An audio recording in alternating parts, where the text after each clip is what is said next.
Let's talk about the breathing time for this 2-liter dive tank. And I say it's a dive tank because that is how they're marketing it. Now, the 0.5 liter that just hooks in the mouth with just a mouthpiece from the actual small tank, I'll leave a card right here for that review.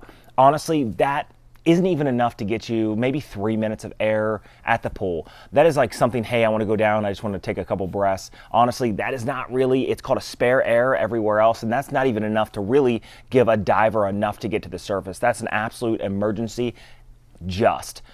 Again, it's enough to get you about 3 minutes, that's it. Then the 1-liter dive tank. The 1-liter dive tank straps across the front. Again, I'll leave a card right here for that. I did do a review on that one as well. That's a little bit better in the fact that it may give you 5 or 6 minutes depending on your sac rate. Your sac rate is your surface air consumption. We'll get into that in just a minute when we talk about the actual breathing time and how they came up with the over 20 minutes of use for this. Now, the 1-liter dive tank does have a strap that goes along your chest, which isn't actually too bad. It's a chest rig. You're able to turn the tank itself and you're actually able to read the pressure on the pressure gauge so you don't run out of air, which is extremely important not to do while breathing compressed air underwater. You always want to make sure that you're breathing as you surface, but you always want to make sure that you're watching your pressure gauge to make sure you have enough to slowly ascend to the surface while taking breaths. Now, those two rigs, the 0.5 and the 1 liter, you can argue that it's not really a dive tank. Well, this one specifically is mounted on the back. It is a back mounted rig, and it comes with this right here. It is a backpack, and honestly, it's not uncomfortable, but there's some pros and cons of this too. And they're selling it as a dive tank because it even has an external gauge right here that comes over your shoulder while your reg comes over the other shoulder. It is literally a small scuba diving setup sold to non-scuba divers.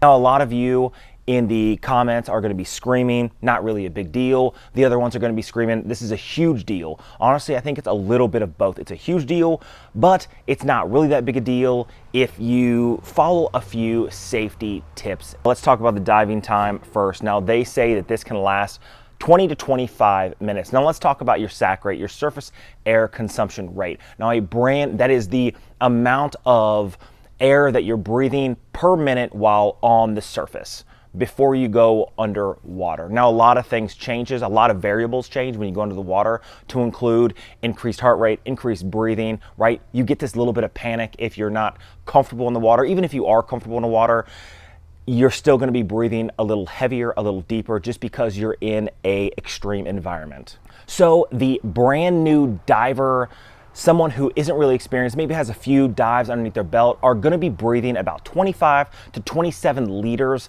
a minute. Liters are the amount of air you're bringing in and the amount of air breathing out, and this is going to be important in just a minute. Now, an experienced diver may have a sac rate of 15 to 18 liters a minute. You can see that it's far lower because they're far more calm. They are in an environment they're comfortable in, they have a lot of experience in, and they're not really going to be breathing heavy or deep. Also, when it comes to breathing, that also affects your buoyancy. If you are breathing in deep, breathing out deep, you're going to be bobbing up and down, and your buoyancy is going to be garbage. We're going to get into buoyancy in just a minute because that's also an issue with this dive tank.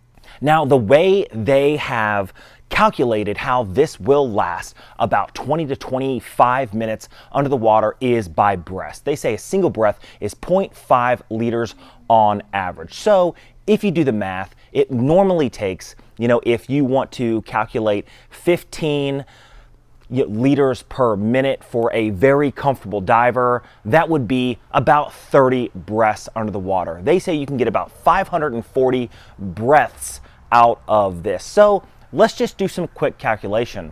540 divided by 30 breaths is about 18 minutes. Now, that's 18 minutes for an extremely comfortable diver.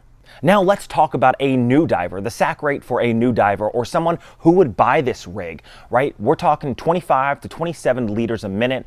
So if you really want to break it down, 0.5 liters per breath, you're talking about 50 breaths a minute. So 540 divided by 50 is about 11 minutes. It's 10.8 minutes. 11 minutes is not 20 to 22 minutes or 20 to 25 minutes that they say.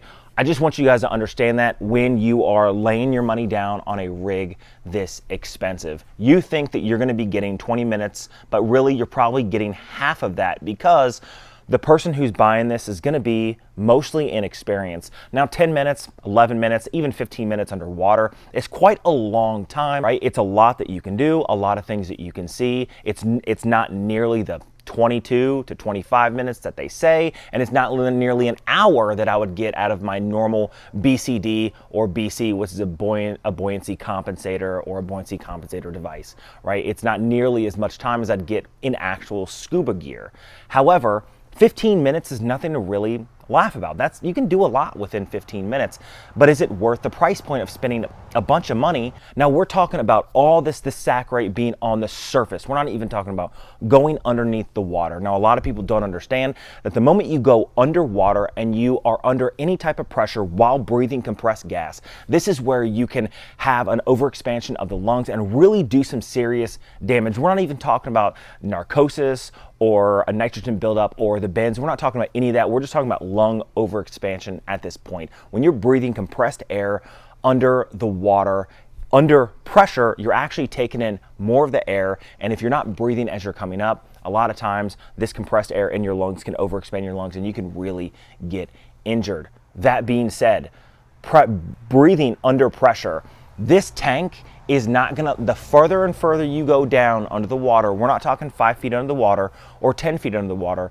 but 15 feet, 20 feet under the water, even though you may not be at 2 bar, which is 33 feet, the closer you get, like anything else, the more pressure and the more that you're gonna end up breathing of this air. So you may think it's gonna last you 15 minutes because your sac rate, your surface air consumption rate is going to be 15 minutes, but you may go underwater and realize that it only lasts you 9 minutes because now you're under pressure breathing compressed air, which is why even in their own webpage, they say they recommend staying above 10 meters, right? Don't go below 10 meters or 33 feet because that's where you hit 2 bar and then things really start getting dangerous when it comes to things like safety stops and really getting the bends, because you're really getting that pressure of the water building up around you and then you're breathing compressed air. It can get really dangerous really, really fast.